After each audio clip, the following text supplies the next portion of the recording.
ये गैंगस्टर एक ऐसे व्यक्ति के साथ खिलवाड़ कर रहे हैं जो उन्हें नहीं करना चाहिए।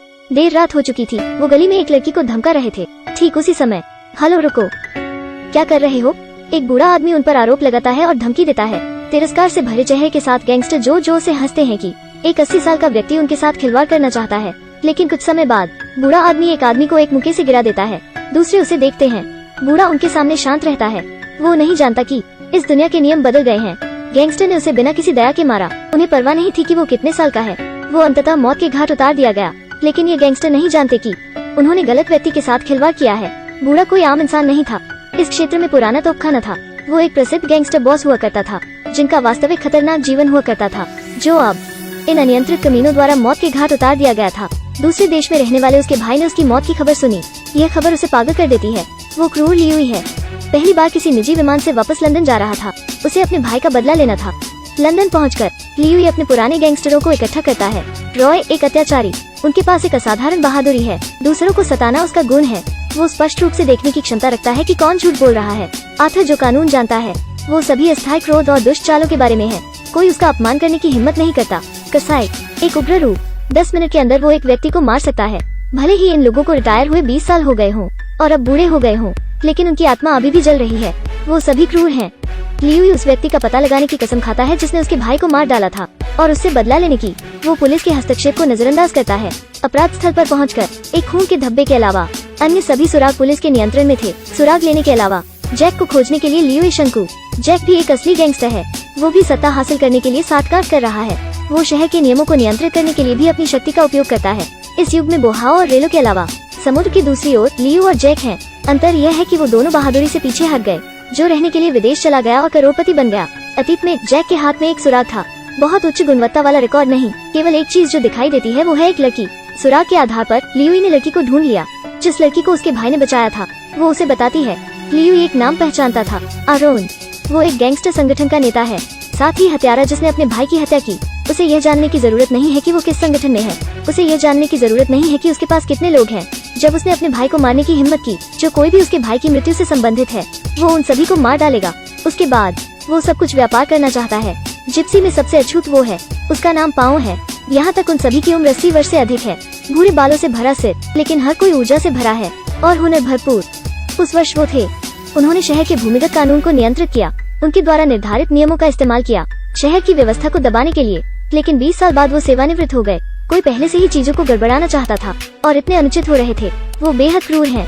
उन्होंने महिलाओं और बच्चों को भी नहीं बख्शा।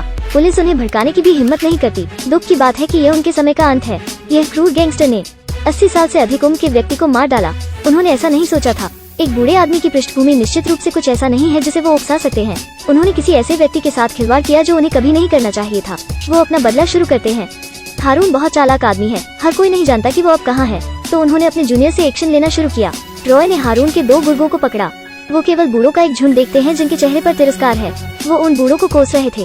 वो बूढ़े आदमी को उसे जल्दी से रिहा करने का आदेश देते हैं, अगर वो मरना नहीं चाहता। बूढ़ों को भले ही आखिरी बार शाप सुनने में काफी समय हो गया हो, वो नहीं जानते कि वो मरने वाले हैं। आर्थर ने तुरंत उनमें से एक को घूंसा मारा। सबसे अच्छे अत्याचारी के रूप में वो दूसरों को दर्द देने की क्षमता रखता है। वो एक नुकीला कील दाहिनी जांघ से छेदता है। उसके साथ बहुत क्रूर व्यवहार किया जाता है। दूसरा आदमी दर्द से चिल्लाता है। बूढ़े के हाथ में यातना के औजारों को देखकर ठग अंततः डर जाता है, लेकिन उसके लिए बहुत देर हो चुकी थी। हड्डी कितनी भी कठोर क्यों न हो, वो ड्रिल की शक्ति का सामना कर सकती। वो दर्द से बेहोश हो जाता है। वो आदमी बहुत डरा हुआ है और दया की भीख मांगता है। वो हारून को खोजने में उनकी मदद करने का वादा करता है। आर्थर जानता था कि वो आदमी झूठ बोल रहा है, लेकिन लियुई उसे बिना बांधे कहता है। रस्सी खुलते ही काला आदमी फौरन हमला कर देता है, लेकिन सिर्फ 1 सेकंड के बाद वो विश्वास नहीं करता कि यह आदमी कितने क्रूर है। यह चाल लियुई को मूर्ख नहीं बना सकती। लियुई उसके लिए, क्योंकि उसने बैठे व्यक्ति को कभी नुकसान नहीं पहुंचाया। लेकिन अब वो पूछना चाहता है कि हारून कहाँ छिपा है। यह नामुमकिन है, क्योंकि दूसरा आदमी बहुत ज्यादा खून खो देता है। वो चला गया, पर इन बुजुर्गों को फर्क नहीं पड़ता। यह बदला तो बस शुरुआत है, क्योंकि वो नहीं जान सकते कि हारून कहाँ छिपा है। वो हारून के लोगों पर हमला करते हैं और वो इसका आनंद लेते हैं। हारून के सभी आदमियों को पूछताछ के लिए गिरफ्तार किया, लेकिन यह लोग बहुत जिद्दी थे। वो कुछ नहीं बताते थे। यह आदमी नहीं जानता कि जीवन और मृत्यु क्या है। वो बूढ़े आदमी के परिवार की बदनामी करता है। यह उसकी अछूत सीमा थी। उसे बहुत गुस्सा आता है। वो उस लड़के को लगातार कई बार घूंसा मारता है जब तक कि वो बेहोश न हो जाए, क्योंकि लियुई अपनी भावनाओं को नियंत्रित नहीं कर सका। फिर उसको दिल की बीमारी होती है। उसे 3 अन्य बूढ़ों द्वारा अस्पताल ले जाया जाता है। अब वो नहीं जानते कि उनके द्वारा बालिका को बचाया गया। उसने उन्हें धोखा दिया। गैंगस्टर हाथ में हथियार लिए वो अस्पताल में घुसे और बूढ़े को निशाना बनाया। उनकी गिरोह की एक लड़की को कुछ पता चलता है, फिर वो लगातार बिस्तर पर गोली मारती है। वो सोचती है उसने उसे मार दिया, उन्होंने उसे पहले ही सेट कर दिया था। बूढ़े आदमी पूरी तरह से हथियारों से लैस थे, वो लंबे समय से वहाँ उसका इंतजार कर रहे थे। शूटिंग की आवाज सुनकर हारून तुरंत नोटिस करता है कि कुछ गलत है। यह पूरी तरह से लियुई का एक नाटक था। लियुई बीमार होने का नाटक करता है और अस्पताल जाता है। फिर लड़की को उन्हें बेचने का नाटक करने दिया गया। उद्देश्य सांप को बिल से बाहर निकालना था। अस्पताल में हारून और जूनियर्स को लुभाने के लिए और सभी को एक साथ पकड़ा गया। हारून पागलों की तरह गोली मारता है, लेकिन वो ऐसा नहीं सोचता कि गोलियों से मारे गए लोग उसके सभी लोग थे। ठगों ने पागलपन से गोली चलाना शुरू कर दिया। बूढ़े बहुत शांत थे, वो इस स्थिति से बहुत बार गुजर चुके थे। हालांकि वो पुराने हैं, लेकिन फिर भी बेहद चुस्त। नीचे केवल एक चाकू देखकर प्रतिद्वंद्वी चिल्लाता है। बमबारी का एक और दृश्य, दूसरा पक्ष एक अन्य व्यक्ति को फांसी पर लटकता है। फिर आग बुझाने का यंत्र फट जाता है। घने धुएं के नीचे बंदूक की लड़ाई शुरू होती है। दूसरे पक्ष की संख्या बहुत अधिक थी। यहाँ बुजुर्ग की टीम में एक घायल व्यक्ति भी था। हारून ने यहाँ पर लड़की को पकड़ लिया था। वो बूढ़ों को आत्मसमर्पण करने की धमकी देता है। वो निर्दोष लोगों को शामिल नहीं होने दे सकते। लियुई अपने साथियों को धीरे धीरे प्रकट होने के लिए प्रेरित करता है। हारून ने गुस्से में अपनी बंदूक निकाली, लेकिन ठीक उसी समय वो अपने ही आदमियों द्वारा मारा जाता है। इस अवसर का लाभ उठाते हुए लियुई ने पिस्टल को जमीन से उठा लिया। अभी गोली मारो। लेकिन लियुई की एक आदत थी, हर बार जब वो बंदूक चलाता है तो उसे 3 बार पुनः लोड करना पड़ता था, लेकिन उसके लिए समय नहीं था। वो बंदूक छोड़ देता है और कुश्ती शुरू कर देता है। हारून को बार बार जमीन पर गिराया जाता है। वो तुरंत बंदूक उठाता है और स्थिति तुरंत उलझ जाती है। इस समय पुलिस आती है। हारून अब पागल हो जाता है और लियुई को मारने के लिए अपना सब कुछ दे देता है, लेकिन बंदूक में गोलियां नहीं थी।